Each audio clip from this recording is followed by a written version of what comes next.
Hello, welcome to another Tweedy Pubs video.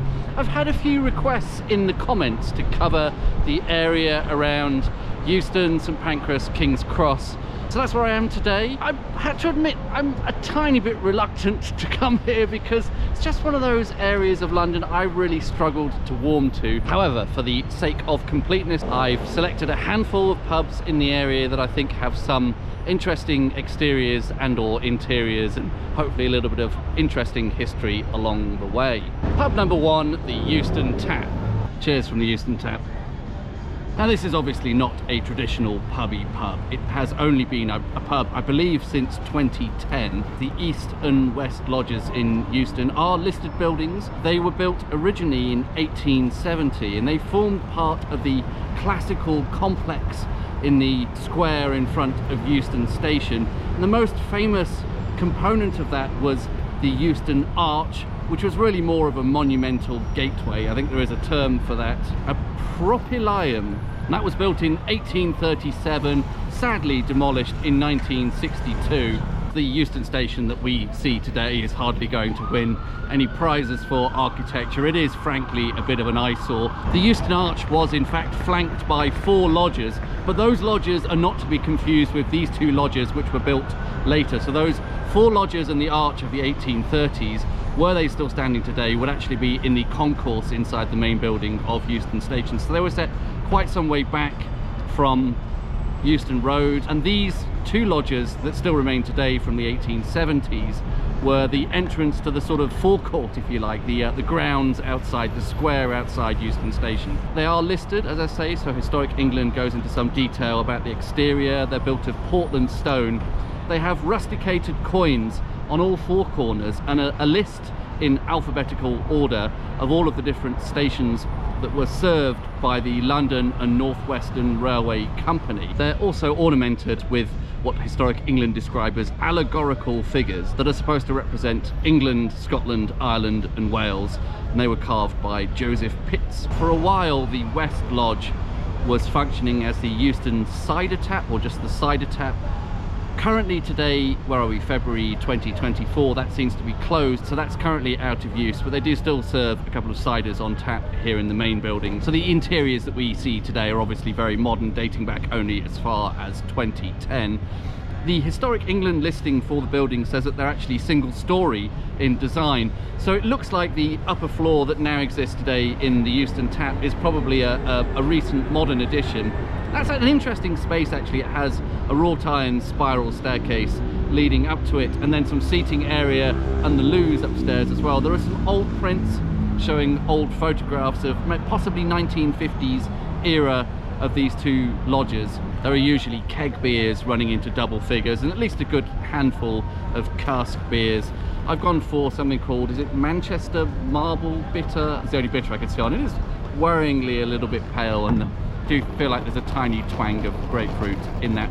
But the prices are very reasonable. This came in at, it was under £5 for a pint, less than £2.50 for a half. They also usually have a few ciders on tap, I think partly taking over the mantle from the former cider tap across the road, which is always my favourite half of the 2. And there are bottled beers in the fridges either side as well. I should preempt likely feedback I'm going to get in the comments. People will of course recommend that I should have gone to the Brie Louise. And I'm very sorry if I'm the bearer of bad tidings, but that in fact closed down several years ago now as part of the HS2 works. As far as I understand, it never to reopen. So that was always my favourite pub in the area. Great beer selection, great cider selection actually as well, and very much more of a sort of pubby pub. Pub number 2, the Rocket. Cheers from the Rocket. This is likely the oldest pub that we're going to be visiting today, at least in terms of a pub on this site, and there are fairly credible records of it going back to the 1790s.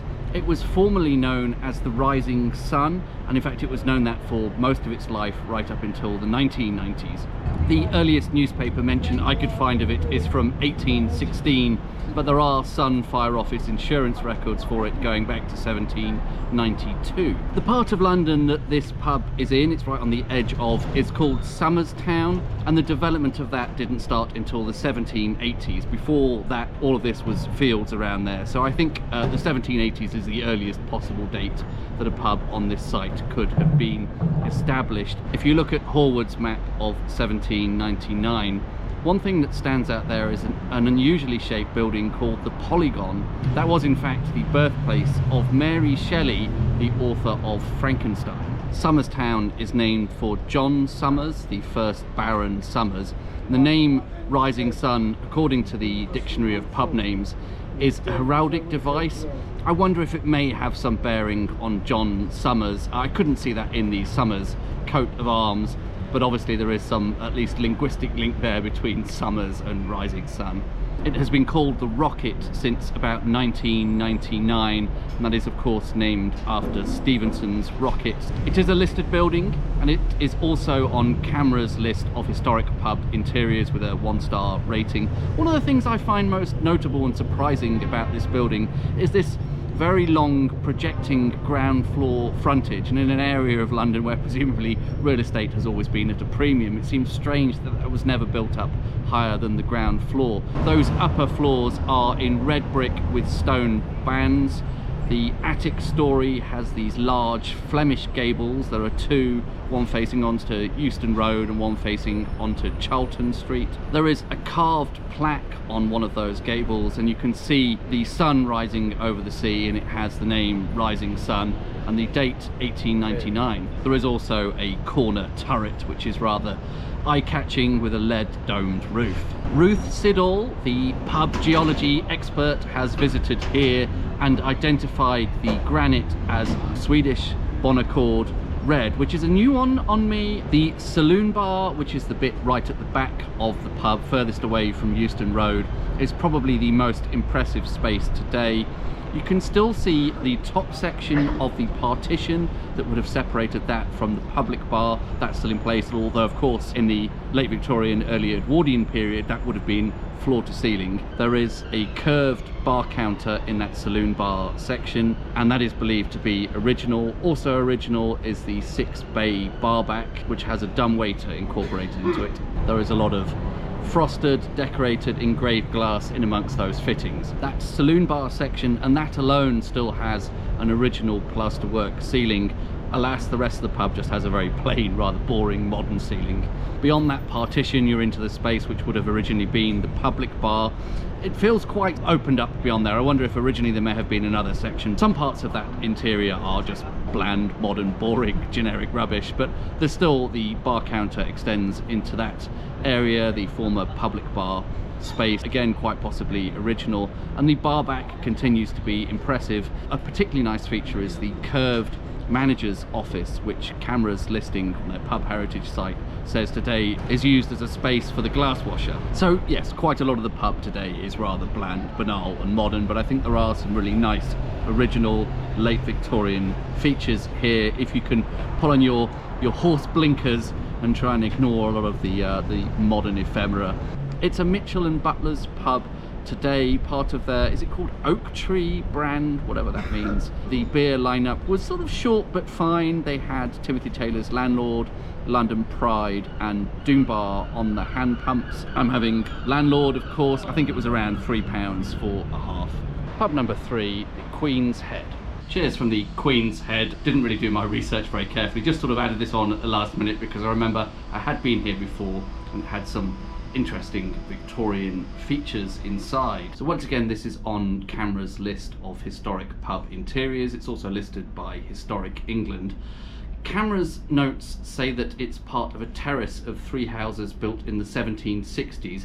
I'm not convinced it's really quite that old. The earliest newspaper mention that I could find for it is from 1838, and that specifically mentions the building having been built in the last 4 years. So at least this current incarnation, which may have later been remodeled, is at best 1830s. Historic England seem to agree with that assessment, and they put it at the mid to late 19th century, so perhaps even later than the 1830s. The exterior is stucco fronted, and the most striking feature of that to me is the pair of Ionic capitalled columns at either side. There is also a bay, or is it possibly oriel window, because it doesn't go down to the ground at the front, and that has some engraved glass on it. This was at one time a Charrington's house, and there are several relics attesting to that, including two old, battered, as Canberra describes them, Charrington's lamps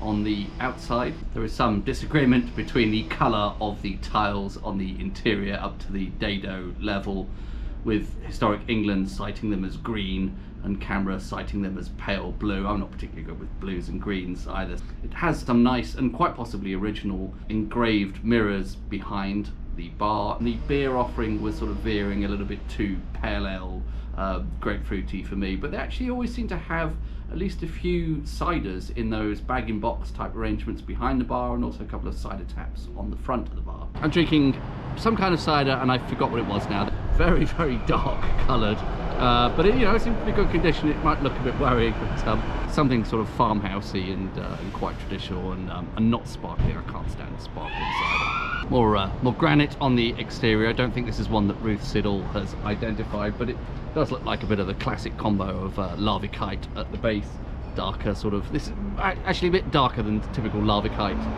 and then quite possibly sort of Swedish red coastal granite on the uppers, although that could also be something from Aberdeenshire that has a similar kind of colour. Nice capitals as well, very decorative capitals of a sort of eclectic mix of, I don't know, can we call that composite, but there are also faces in the capitals there. Also this interesting bit of ironmongery here, some sort of fence, a bit of wrought iron decoration. There's going to be two birds picking apart a bunch of flowers, is that, or a bowl of fruit? Can't quite tell. One last thing I should add, there's some quite attractive mosaic tiling over on one side of the pub, and Canberra's listing said that suggests that originally that was probably a separated corridor. It's all been opened out into one large bar space now. I don't know if that's necessarily Victorian in age. It looks a little bit in too good condition to be of that sort of venerability, but it's a nice feature nonetheless. Sorry, I feel the coverage of the Queen's Head there was a little bit slapdash. Like I say, it was a last minute addition to the itinerary. Didn't really do the research as thoroughly as I would have liked to, but I do think that's kind of an interesting backstreet boozer, bit of a hidden gem. Pub number 4, the Scottish Stores.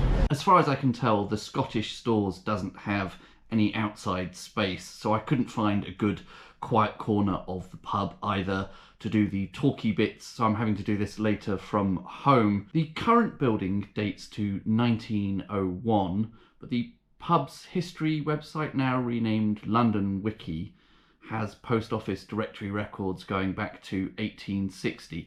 I wonder if it maybe had a different name at some point in the past. Normally the pub's history site's very good at recounting that, but the earliest newspaper article with this name I could find is from 1882. According to the pub's own website, the name Scottish Stores comes from the fact that at some point in history, Scottish traders used to store haunches of venison here.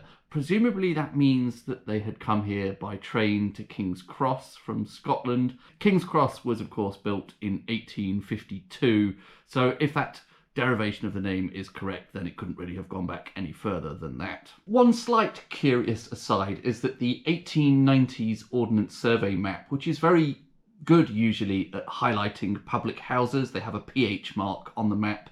This particular corner of Pentonville Road and Caledonian Road at that time did not have that PH mark, so I don't know if it was just overlooked or if possibly that could mean that the location of this pub has at some point moved. That 1901 rebuild was by architects Wilson and Long, and we have actually encountered them before. They were chiefly theatre architects, and they were also responsible for the remodelling of the Museum Tavern that we covered in the Bloomsbury pubs video. The frontage that we see today onto Caledonian Road is believed to be the original frontage from 1901. It has more pink granite in it. It's tempting to think, given the name Scottish Stores, that this might actually be granite from Aberdeenshire for a change, but Ruth Siddall hasn't visited here, so can't say for sure. It is on Canberra's list of historic pub interiors, and they give it a whopping 3-star rating, the highest rating that they give, largely because it's one of the very few surviving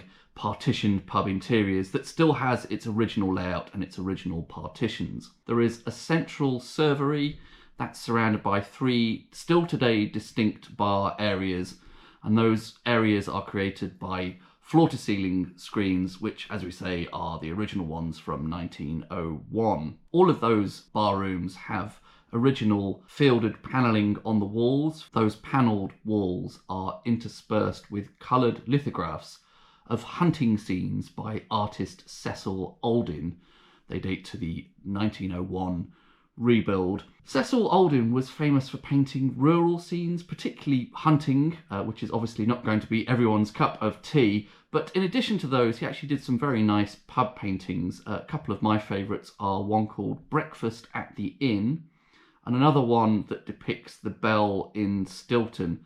Both of those have this kind of great way of evoking this air of jolly old England, I think. I found the rear bar counter to be a particularly attractive bit of the pub. It has a curved hatch over the top with some panes of glass in it, and that's something quite unusual, I think, in that form. There is also a clock up above that glazed hatch. Some note is made in Camera's listing for the pub about the staircase in the rear bar area. A little bit confusing because today there is a staircase going down to the lower ground floor where the loos are, but it looks like some additional partition has been added in, and originally that was also a staircase going up.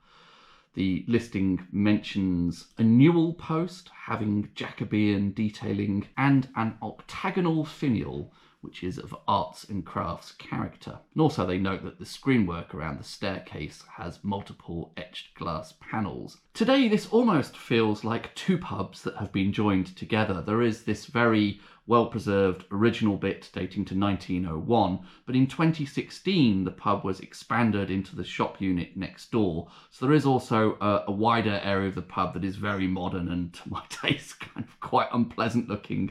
Sorry, I'm not doing a good job on this outing of remembering what I had to drink exactly, but it was remarkably cheap. £2 for a half of some bitter from somewhere or other that hopefully was devoid of grapefruit. Pub number 5, the King Charles I. Cheers from the King Charles I. It's the last pub of the day, so I thought I'd treat myself and go for a pint. I was struggling on the history side of this pub to pin down the date. Most sources talk about the most recent rebuild, which is very much interwar. I don't think anyone debates that. The pub's history website that has now been renamed to London Wiki, that has found post office directory records going back to 1848. It's normally an incredibly reliable site. Slightly unsure whether or not they have got that right. One of the key things that makes me a bit sceptical is there is a wonderful 1890s Ordnance Survey map of London that actually labels individual addresses on the map that were at that time public houses, and there are other PH marks on that map in the area, but this particular address was not marked PH. And also, interestingly, it's now a sort of a double width building, and at that point it was still split into two separate houses. If you go to the post-war equivalent of that map from the sort of 1940s onwards, the Ordnance Survey, you can very clearly see the building at that point labelled as being a public house. So I'm unsure whether this really was a pub or whether there really was a pub on this site prior to the probably 1920s. The exterior is fairly plain today. It's tiled on the ground floor, brick from the first floor and upwards. There are, interestingly, two doors at the frontage, which suggests probably two distinct bar spaces inside. It is on Camera's list of historic pub interiors, although it's not a listed building, so Historic England haven't really commented on this. The main thing that Camera call out is that curved bar counter, and it's got rather a chunky gantry atop it, and that very likely dates to the 1920s. There is potentially some interwar era panelling around the edge of the bar room. This is one of those pubs that when you walk through the door you immediately get the sense of a surprisingly sort of locals boozer. I don't think they serve any food at all. They never have during the time that I've known it. For a while they had an arrangement with the caff over the road, that if you ordered food from the caff you could bring it across the road and eat it in the pub. So I've once before been here and had a full English breakfast on the tables outside the pub, which was kind of fun. The interior does have a good array of eclectic knickknacks hanging from the walls, including various heads. I don't know if this is possibly a reference to the fact that, you know, the pub is called the King Charles I. King Charles I was, of course, beheaded. So there's sort of heads of animals and people and skulls and antlers and things like that, including a gazelle projecting from the gantry above the bar. And I'm not completely sure if it's a gazelle, but and also another something of that ilk: impala, gazelle, deer, springbok. I'm no zoologist, but something else above the fireplace over on the left hand side. That's it for today from the King's Cross, St Pancras, Euston area. As I say, always an area I've had sort of slightly mixed feelings about. Not really a huge fan of it in terms of pub quality. I would always be tempted, if I were looking for a good pub in around the King's Cross area, to just sort of press on and go down a little bit into perhaps Bloomsbury, or even slightly further afield to Holborn, where there would be much delight to be had. But you know, if you really are that constrained and you're stuck, have to stay in the King's Cross, St Pancras, Euston area, then I hope the options I have presented for you there are at least tolerable. I think the Scottish stores today actually did quite impress me with. I had been in there a couple of times before. The interior was actually slightly nicer than I remember it. And the King Charles I is almost without a doubt the sort of the pubbiest pub in this neck of the woods, in my opinion. I hope that's been of some value. Thank you very much for watching, and I'll see you on the next one. Bye bye.